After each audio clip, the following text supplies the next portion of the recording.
Hey! J'espère que vous allez bien, on est de retour pour un nouvel épisode de Priest React. Vous l'avez vu dans le titre, ça va être du chaud, du chaud, du chaud. Vous l'avez beaucoup demandé, c'est un sujet qui est revenu beaucoup de fois. C'est un sujet qui rejoint le premier épisode parce que vous avez envie d'en savoir plus sur ce monde. Et donc on va en parler tout de suite avec Bro Jack.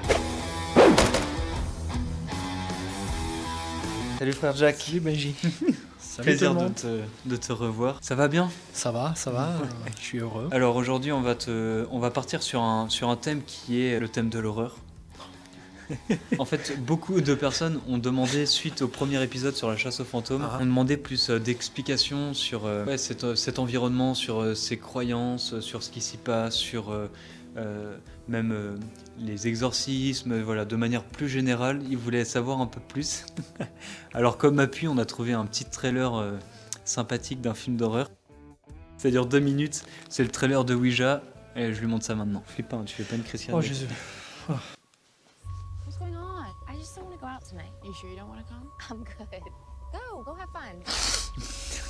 Il a pas mordu, c'est nul.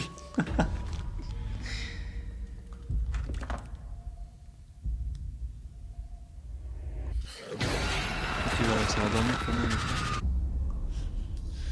C'est la bande-annonce, donc normalement oui. Tu crois que ça marche vraiment ça, une planche de Ouija? Ça pourrait, oui. Est-ce que t'es friand un peu de films d'horreur ou pas du tout? Je n'aime pas les films d'horreur, non. Ouais, non. Non, j'aime mes nuits, j'aime bien dormir. Ouais. Ça aide pas à bien dormir. Non, les Halloween, ouais. Mais t'as déjà regardé quand même quelques films d'horreur. Ah oui, quand j'étais jeune. Mais t'es encore jeune. Oui, quand j'étais plus jeune.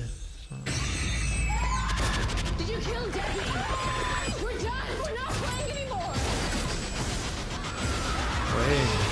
En cacahuète là. Ouais. Ah. Donc la dernière fois je t'avais fait la blague de la planche à Ouija que j'avais mis sur le côté, mais cette fois j'en ai vraiment ramené une. Ah, j'avais peur! Là, j'avais peur! Ah ben, t'as vécu avec nous toutes ces années. Toi quand même tu penses que ça, c'est des choses dans la vraie vie, il y en a qui l'utilisent, tu penses que c'est vrai et que ça peut marcher quoi? Et je sais qu'il y a des gens qui l'utilisent. Quand j'étais à l'école, à la fac, j'ai des amis qui ont touché à ça. Donc voilà, ça existe. Il y a toute une culture qui est liée à ça. Moi, je ne le conseille pas. Parfois, rien ne se passe, mais parfois, il y a des gens qui ont des problèmes plus tard dans la vie. Ils entendent des bruits dans la maison et ils sont infestés dans leur vie spirituelle. Voilà, tout ce qui est occulte, désir de se mettre en contact avec les morts, de les évoquer, des fantômes et tout ça. Bon, moi je les fais pas. Moi, je prie par contre. Ouais. Je prie, mais je fais pas ça. No, God, please, no! Alors pourtant, on pourrait comparer à la religion chrétienne. On a cette tradition de la communion des saints. Beaucoup de nos frères protestants vont dire ouais, vous priez les morts. Mais est-ce que une bonne fois pour toutes, tu peux te dire c'est quoi la différence? Donc il y a une grande différence. Les catholiques croyant que nous sommes en communion, que nous avons un lien toujours existant avec les gens qui nous ont précédés et qui sont en Dieu, qui vivent en Dieu, qui sont là devant Dieu dans la gloire du ciel. On croit que voilà, en Dieu, on est tous connectés. Ça veut dire ça, la communion des saints, qu'en Dieu, nous sommes tous connectés. Mais comme j'avais dit l'autre fois, on sait aussi, même si on ne comprend pas beaucoup, qu'il y a aussi des réalités spirituelles qui sont de l'ordre des ténèbres ou qui ne sont pas tout à fait compréhensibles et qui sont parfois, des ténèbres et donc dangereux. Et pourquoi je dis dangereux? Parce que nous rencontrons des gens qui viennent nous voir, ils se sentent possédés, infestés. Et souvent dans ces dynamiques-là, ces gens-là ont touché à ces pratiques. Et donc voilà, il y a des liens qui se créent avec d'autres esprits ou d'autres êtres qui ne sont pas nécessairement ceux qui sont devant la gloire de Dieu en train de le chanter, le louer, l'adorer. Comme les saints. C'est exactement ce sur quoi j'allais rebondir. Parler un peu des exorcismes de manière générale, c'est quelque chose qui fascine. Il y a énormément de films d'horreur là-dessus. Ouais. Les gens sont fascinés par ça, et pourtant il n'y a rien de fascinant. Moi, ma question déjà de base pour toi, parce que ça divise aussi chez les catholiques, c'est est-ce que tu crois au diable? Ah, bien sûr, je crois en diable, c'est dans la Bible. Un catholique qui ne croit pas dans le diable, il faut qu'il lise la Bible un tout petit peu. Et il y en a beaucoup, hein, j'en ai entendu, hein, même des jeunes qui, voilà, pour eux, l'enfer n'existe pas. Donc tu crois au diable alors? Ah oui, bien sûr. Okay. Jésus chasse les démons. On voit ça. C'est biblique, c'est tout au long de la tradition chrétienne. On le voit encore aujourd'hui. Oui, je crois que le diable existe, mais Dieu est plus fort. Et donc, c'est ça, c'est ce que tu disais avant, il y a des gens qui viennent vous voir parce qu'ils sentent en eux, donc comparé au premier épisode, là c'est pas dans leur maison ou quoi, là c'est vraiment quelque chose qui s'est attaché à eux. Donc 2 questions, comment toi tu qualifies ça? Qu'est-ce que c'est pour toi? Et qu'est-ce que dit l'Église dessus, si tu connais le point de vue de l'Église là-dessus? L'Église enseigne l'existence du diable, qu'il y a des prêtres ou des croyants, des fidèles qui croient pas beaucoup. Ça c'est déjà autre chose. Si tu lis le catéchisme de l'Église catholique, ils en parlent. Pour répondre à ta première question, c'est quoi ta première question? Qu'est-ce que tu penses de ça, de ce phénomène de la possession, de l'exorcisme? Est-ce que toi, tu as déjà assisté à ça? Oui, j'ai eu quelques petites expériences. Et oui, j'ai vu, je suis pas un expert là-dedans, mais j'ai vu assez, avec mes yeux à moi, avec mes mains à moi, qu'il y a des gens qui ont été infestés par des esprits. Oui, ça j'ai vu. Oui. Je te dis, ce que j'ai vu, les gens, à un moment donné, de la libération, ils commencent à tousser et à presque vomir. Non, ils vomissent parfois.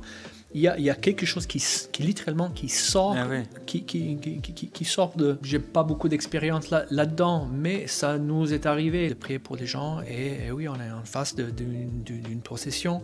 Parce que maintenant, avec l'évolution de la médecine aussi, il y a ce contraste dans l'Église d'avant. On prenait beaucoup de malades psychiatriques pour déposséder et ça crée tellement de mauvais. Il y a des choses que je pense qu'on comprendra toujours pas et qu'on saura toujours pas mettre du domaine spirituel ou de la science pour beaucoup de gens. Mais en tout cas, toi, t'affirmes de ce que t'as vécu, tu le sais. Oui. Mais tu as raison aussi de dire que parfois, on avait attribué au diable des problèmes qui étaient purement psychologiques ou psychiatriques. Et donc, il ne faut pas voir le diable partout non plus. J'ai quelqu'un qui m'a demandé dans les commentaires si c'était dangereux de par exemple, regarder un film d'horreur comme on a pu le voir Ouija. Tout ce qui se passe dans le film, est-ce que tu penses que il y a quelque chose qui peut passer en nous aussi, après, qui peut s'accrocher, tu vois? Donc de diabolique à travers le film. Un film de ce genre ne peut que t'affecter.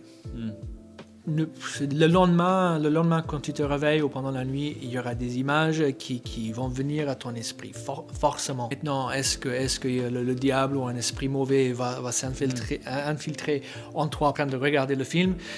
Je ne sais pas. Je ne sais pas. C'est une porte d'entrée, quoi. Oui, voilà. La parole de Dieu nous dit... remplissez vos esprits avec tout ce qui est beau, tout ce qui est pur, tout ce qui a de la valeur. Remplir nos esprits et notre mémoire avec des choses qui sont édifiantes, qui font du bien à l'âme, qui ne terrorisent pas et qui n'empêchent pas une bonne nuit. Par contre, ce que je peux te dire, tu as les témoignages, je peux te dire un témoignage d'un exorciste que j'ai connu en Italie, qui a arrêté son ministère d'exorciste après plusieurs années parce qu'il ne tenait plus psychologiquement, parce que le diable l'attaquait tout le temps. Il voyait des choses mais bizarres, dangereuses, menaçantes, mais tout le temps. Et ça a pris tellement, ça l'a fatigué, ça l'a épuisé, donc lui, il a dû arrêter. Donc on ne joue pas avec ça. On joue pas avec ça. Je vais arrêter de regarder des films d'horreur maintenant. Je vais me mettre à regarder, je sais pas, les Teletubbies. Eh bien, merci Jack d'avoir participé à ce nouvel épisode sur l'approfondissement du premier, donc plus sur les fantômes, les esprits. Merci d'avoir donné ton point de vue, d'avoir partagé ton expérience aussi, de t'être ouvert et d'avoir donné tes conseils. Désolé de t'avoir choqué avec ce film, j'espère que tu dormiras ce soir quand même. Écoute, ça va. Merci. Ça va le faire. Je vais te pénérer.